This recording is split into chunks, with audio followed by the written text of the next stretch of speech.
que eu vou propor ao país é debater, com começo, meio e fim, um novo projeto nacional de desenvolvimento. Ou seja, haverá metas, planos, objetivos, supervisão, avaliação, controle, quem faz o quê, quanto custa, qual é o prazo, que é o que nós não temos mais no Brasil. Quer dizer, um projeto que defina com clareza quais são os rumos do país. Nacional, porque nós hoje estamos induzidos a achar que ser feliz é consumir um certo padrão, não é, de consumo que nós não somos capazes de produzir. Isso meio que está na casa do sem jeito, porque nós não vamos trocar um celular por sinal de fumaça. Mas todos os celulares são importados. 80% do valor de um carro que a gente dirige na rua, importados. 80% da química fina dos remédios que a gente toma, ou que os filhos da gente tomam, importados. Todos os meios de diagnóstico médico, importados. Todas as fibras hoje das roupas modernas, importados.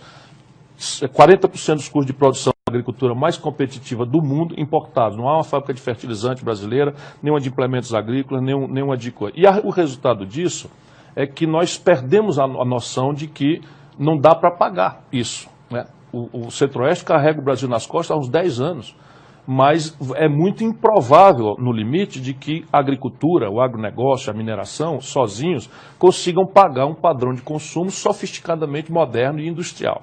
E de desenvolvimento, porque o Brasil abriu mão de uma estratégia de desenvolvimento na medida em que nós privilegiamos hoje toda a política brasileira há muitos anos. O PT simplesmente repete Fernando Henrique, né? O Lula repete Fernando Henrique, a Dilma repete Fernando Henrique.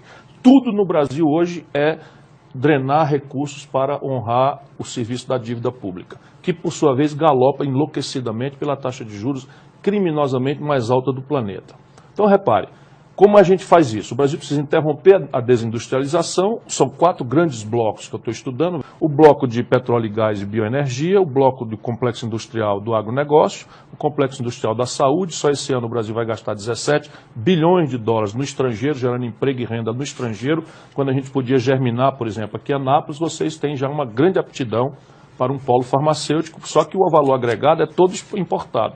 E você tem patente vencida, que você apoiando esse empreendedorismo brasileiro com as universidades, você pode superar isso. E por fim, o complexo industrial da defesa.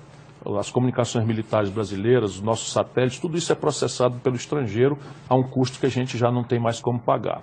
Para que isso aconteça, nós precisamos desinterditar 3 grandes obstáculos ao crescimento do país. Consolidar o passivo das empresas privadas. Hoje, as 300 maiores empresas de capital aberto não fizeram caixa no último trimestre, nem sequer para pagar a prestação do banco.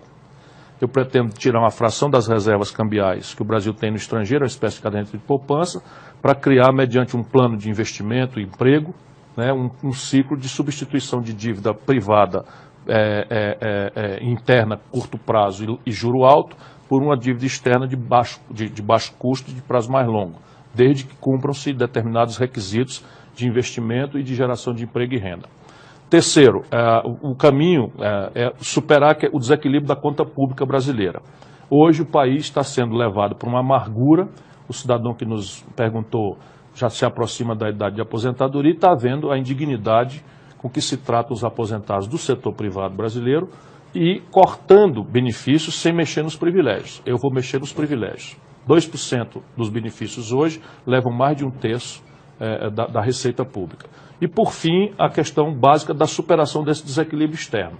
Tudo que o Brasil importar do estrangeiro, nós vamos mapear e vamos ver o que é possível de produzir aqui mesmo no Brasil, mediante um conjunto de ferramentas com as quais o mundo se movimenta, substituição de importações, compras governamentais, enfim, arranjos produtivos locais com regime de preferência comercial numa nova política externa e de comércio exterior, industrial de comércio exterior que eu pretendo celebrar. Evidentemente que tudo isso é para gerar receita, renda, dinheiro, para que você diga de onde vem aqueles recursos que nós precisamos fazer para dar um choque na questão da segurança pública, que virou um tormento para a sociedade brasileira, qualificar a educação.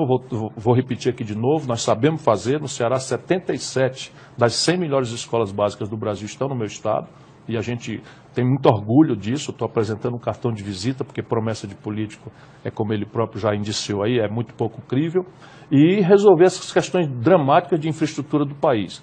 Não é possível mais, por exemplo, que o Centro-Oeste continue processando sua extraordinária produção e nem sequer de volta tenha uma infraestrutura minimamente digna para minimizar os seus custos de transferência.